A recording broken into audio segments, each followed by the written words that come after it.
दंदन सतगुरु तेरा ही आसरा। सतगुरु प्यारे की प्यारी साध संगत जी, आप सभी का हार्दिक स्वागत है आज के इस रूहानियत से भरे हुए रूहानी लाइव प्रोग्राम में। और बहुत दिनों के बाद आज हम आप सभी के लिए ये रूहानी लाइव प्रोग्राम लेकर आए हैं। आप सभी को पता है कि बहुत पहले ऐसे ही लाइव प्रोग्राम चला करता था और आप सभी रूहानियत की खुशियाँ रहमतें लूटते थे लाइव प्रोग्राम में हमारे साथ जुड़ के। तो आज फिर से हम आप सभी के लिए लाइव खुशियाँ लेकर आए हैं, रूहानी प्रोग्राम लेकर आए हैं। तो आप सभी ने इस प्रोग्राम को पूरा देखना है, सुमिरन करना है। और सबसे पहले कमेंट बॉक्स में आप सभी ने पवित्र नारा लगाकर हाजिरी भी लगानी है। और एक सवाल शुरू में ही हम आपसे पूछ लेते हैं और उसकी खुशियाँ आपको ज़रूर मिलेगी, चाहे आप जवाब उसका हाँ में दें, चाहे आप जवाब उसका ना में दें। अगर आप जवाब मात्र दे देंगे कमेंट बॉक्स में तो भी आपको खुशियाँ मिल जाएगी, क्योंकि ये शहनशाह जी के वचन है।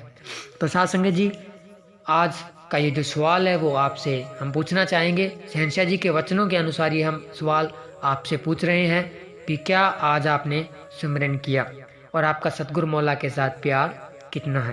तो आप सभी ने इसका जवाब देना है। हाँ में जवाब दीजिए, चाहे ना में जवाब दीजिए, आपने जवाब ज़रूर देना है। अगर आपने सुमिरन किया है तो आप हाँ में जवाब दे दीजिए, अगर नहीं किया तो आप ना में जवाब दीजिए, लेकिन आपने जवाब ज़रूर देना है तो आप खुशियाँ लूट लेंगे।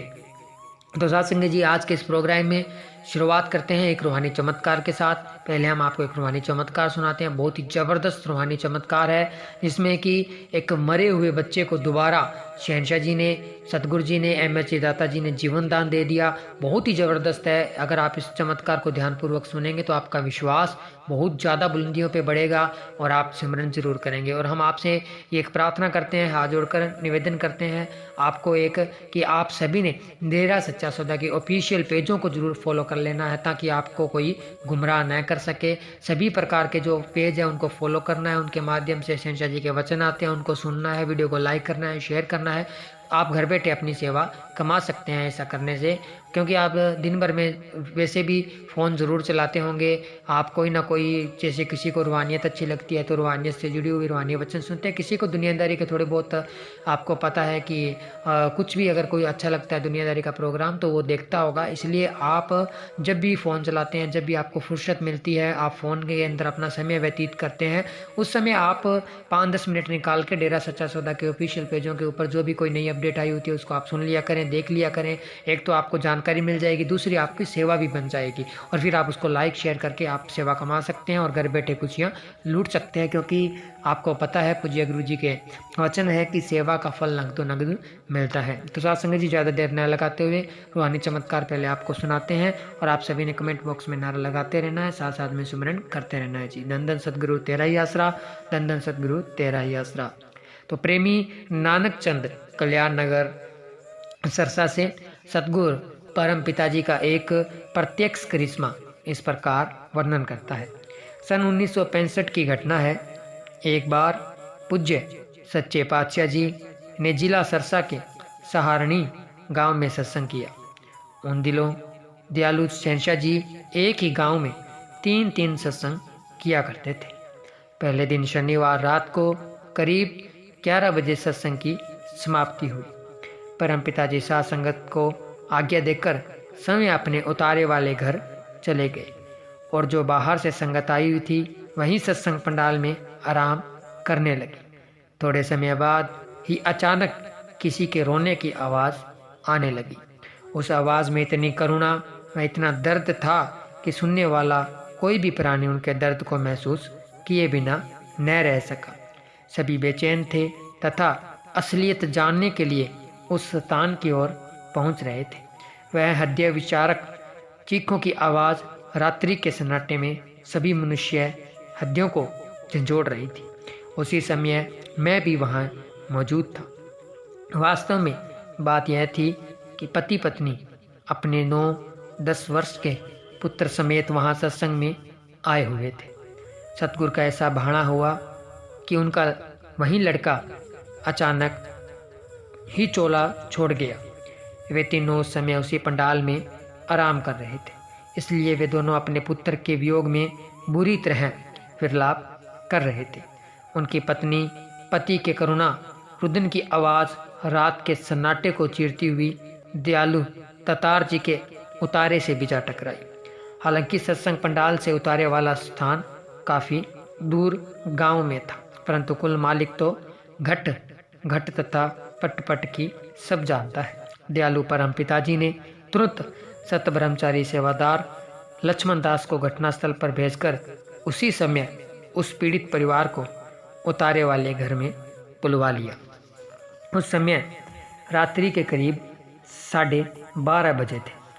बेपरवाह सच्चे पातशाह जी ने उनके दुख को जानते हुए उन्हें धैर्य दिया। लड़के का मृतक शरीर तब तक ठंडा हो चुका था।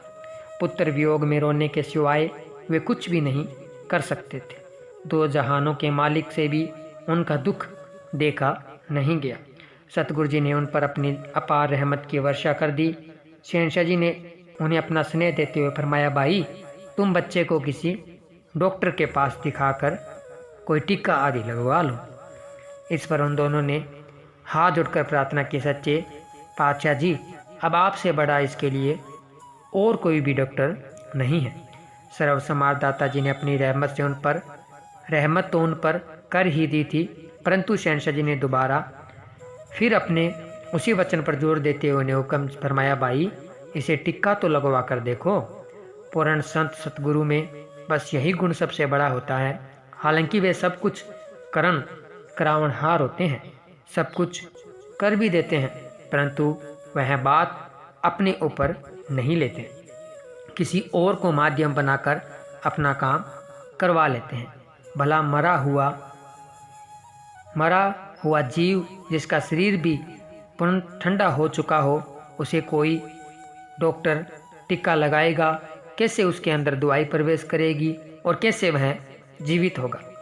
प्रेमी जीवों ने अपने मालिक का वचन सत्य माना और उसी समय वे अपने मृतक बच्चे को उसी गांव के एक प्राइवेट डॉक्टर के पास ले गए। उस घटना को तब 2-2.5 घंटे बीत चुके थे। डॉक्टर ने उसी समय बच्चे का चेकअप किया और कहा कि इसे तो मरे हुए 2-2.5 घंटे बीत चुके हैं, अब इसमें कुछ भी नहीं है। बच्चे के माँ बाप ने कहा, हमें अपने सतगुरु परम पिताजी के वचनों पर पूरा भरोसा है। उन्होंने डॉक्टर से प्रार्थना की कि भले ही इसे मरे हुए 2-2.5 घंटे हो चुके हैं, परंतु फिर भी आप इसे एक टीका लगा दें। डॉक्टर ने सोचा कि ये बेचारे अपने बच्चे के गम में बहुत घबराए हुए हैं, मरने वाला तो वापस नहीं आ सकता, ऐसा न हो कहीं इन्हें भी कुछ हो जाए। इसलिए उन दोनों का दिल रखने के लिए डॉक्टर ने एक सिरिंज में कोई दवा आदि भरकर मृतक बच्चे के टीका लगा दिया। डॉक्टर का तो नाम पढ़ना था, हो सकता है शायद उसने पानी का ही टीका लगाया हो। टीका लगते ही बच्चे के शरीर में हरकत आ गई और उसके श्वास चलने लगे। डॉक्टर समय भी हैरान था कि यह कैसे संभव हुआ। उन्हें आशा की किरण नज़र आने लगी कि हमारा बच्चा अब जीवित हो जाएगा। बच्चे की माँ ने अपने सतगुरु का नारा लगाते हुए उसके मुंह में 1-2 चम्मच पानी डाल दिया। पानी ज्यों ही बच्चे के अंदर गया तो उसने धीरे धीरे अपनी आंखें खोल ली। धन धन सतगुरु तेरा ही आसरा का नारा लगाते हुए कहने लगा, मम्मी हम कहाँ हैं, पिताजी कहाँ गए? अब तो पिताजी यहाँ मेरे पास बैठे थे, अचानक कहाँ चले गए? यह दृश्य देखकर वे सभी लोग मालिक परम पिताजी का लाख लाख धन्यवाद करने लगे, क्योंकि सब कुछ उनकी आंखों के सामने ही तो हुआ था। डॉक्टर समय भी बहुत हैरान था, परंतु जब उसने कुल मालिक परम पिता शाह सतनाम सिंह जी महाराज की रहमत का दृश्यटांत समय अपनी आंखों से देखा तो वह भी धन्य धन्य कह उठा। उसने भी अगले दिन सत्संग में पहुंचकर नामदान प्राप्त कर लिया। यह खबर तुरंत सारे पंडाल में पहुंच गई कि फला बच्चा जो अभी 2-2.5 घंटे पहले मर गया था, परम पिताजी के वचनों से जीवित हो गया है। सारी संगत बहुत ही खुश थी।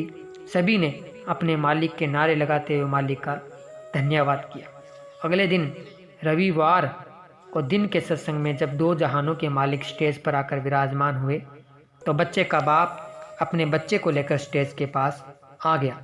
उसने अपने बच्चे को बेंच पर खड़ा कर दिया और ऊंची आवाज़ में कहा कि साध संगत जी, लगभग सभी को पता है कि रात को यह बच्चा मर गया था।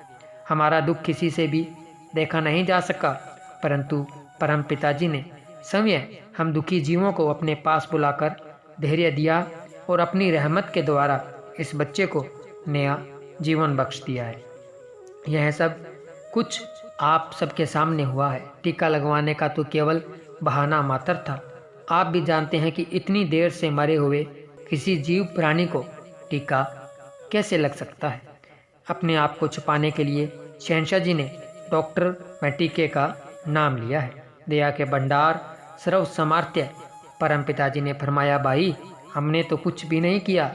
बेचारे डॉक्टर ने टीका लगाया जिससे इनका बच्चा जीवित हो गया। हमारा तो भाई वैसे ही नाम लेते हैं। जो कुछ भी किया है बेपरवाह मस्ताना जी ने किया है।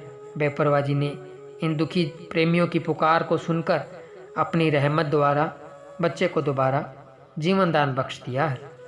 ये इनका अपना विश्वास है भाई। इस प्रकार यदि कोई जीव अपने सतगुरु पर भरोसा करे तो कुल मालिक उसके सभी काम आप कर देता है और उसकी सभी मुश्किलें आसान हो जाती है। पूज्य परम पिताजी एक शब्द की टेक में फरमाते हैं, जिंद गुरु दे लेखे वार दे तू फिर सजना मुश्किल हल होवे। जिंद गुरु दे लेखे वार दे तू फिर सजना मुश्किल हल होवे। मिट जावन सारे वह फिकर जद सामने गुरु दे गल होवे। जद सामने गुरु दे गल होवे। धन धन सतगुरु तेरा ही आसरा, धन धन सतगुरु तेरा ही आसरा। तो साध संगत जी, आप सभी ने सुना रूहानियत से, खुशियों से, रहमतों से भरा हुआ रूहानी चमत्कार। आप सभी ने देखा कि किस प्रकार परम पिताजी ने MS जी ताता रहबर ने मरे हुए बच्चे को जीवित किया। तो इसी प्रकार रहमतें लुटाते हैं सतगुरु मौला, वचनों के द्वारा खुशियाँ लुटाते हैं। लेकिन वो खुशियाँ उन्हीं के झोली में आती है जिनकी झोली काबिल होती है उन खुशियों को लेने के लिए, पाने के लिए। और काबिल बना जा सकता है इस कलयुग में तो बहुत आसान है। 3 वचनों के ऊपर ठोक कर पहरा देना और थोड़ा बहुत सुबह और थोड़ा शाम को सिमरन के लिए समय निकालना, अपने मुर्शिद कामिल के ऊपर दृढ़ विश्वास रखना। बस इतने से नियम अगर आप बना लेंगे तो रूहानियत के मार्ग में आप काबिल बन जाएंगे। और वो खुशियाँ, वो रहमतें रूहानियत के अंदर भी आपको मिलेंगी जिनकी आपने कभी कल्पना भी नहीं की। और दुनियादारी में भी किसी भी प्रकार की कोई भी कमी आपको नहीं रहेगी, कोई भी गम, चिंता, परेशानी आपको नहीं सताएगी। ये शहंशाहों के शहंशाह शाह मस्ताना जी महाराज के वचन है। और ये वचन तब से हुए हैं जब से डेरा सच्चा सौदा बना हुआ है। साईं जी ने ये वचन सावन शाह जी से लिए थे कि डेरा सच्चा सौदा का मुरीद हो, जिसे नाम मिल गया हो, वो वचनों पे पक्का रहे, थोड़ा बहुत सेवा सिमरन करे तो उसे न तो अंदर कमी रहे न बाहर कमी रहे। अब साध संगत जी, निगाह हमने मारनी है कि हम कितना सिमरन करते हैं, हम वचनों के ऊपर कितना ठोक कर पहरा देते हैं, हम कितनी भक्ति करते हैं, हमें अपने मुर्शिद कामिल के ऊपर कितना विश्वास है। जितना ही फल मिलेगा जितना हम सिमरन करते हैं, जितना हमें विश्वास है।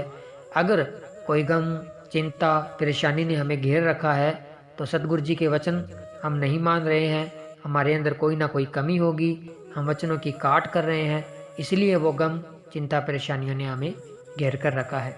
तो एक ये छोटा सा लाइव प्रोग्राम आप सभी के लिए लेकर आए थे, जिसमें हमने आपको सतगुरु के रहमतों से भरा एक रूहानी चमत्कार सुनाया, आपके साथ में रूहानी चर्चा की।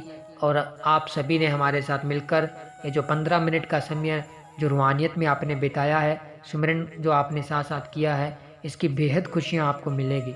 क्योंकि सतगुरु जी के वचन है, रूहानियत के मार्ग पर अगर हम एक कदम भी बढ़ाते हैं वचनों पर रहकर, तो लाखों कदम सतगुरु हमारे सामने चलकर आता है। कोई बहाना बनना होता है साध संगत जी, और बहाना जहां आपको लगे भी हम इस बहाने से रूहानियत के मार्ग पर आगे बढ़ सकते हैं, हम इस बहाने से सतगुरु से बेशुमार खुशियाँ लूट सकते हैं, तो उस बहाने को, उस वक्त को, उस समय को आप जाया मत जाने दें। उसी समय अमल कर कर आप रूहानियत के मार्ग पर आगे बढ़ जाया करें। तो वो खुशियाँ, रहमतें जो शहंशाह जी हमें देना चाहते हैं, शहनशाह जी तैयार बैठे हैं खुशियाँ रहमतें देने के लिए, लेकिन हम खुद उन खुशियों को पाने के लायक नहीं हैं, काबिल नहीं हैं और वचनों पे हम खरे नहीं उतर रहे हैं, इसलिए वो खुशियाँ हमें नहीं मिल पा रही है।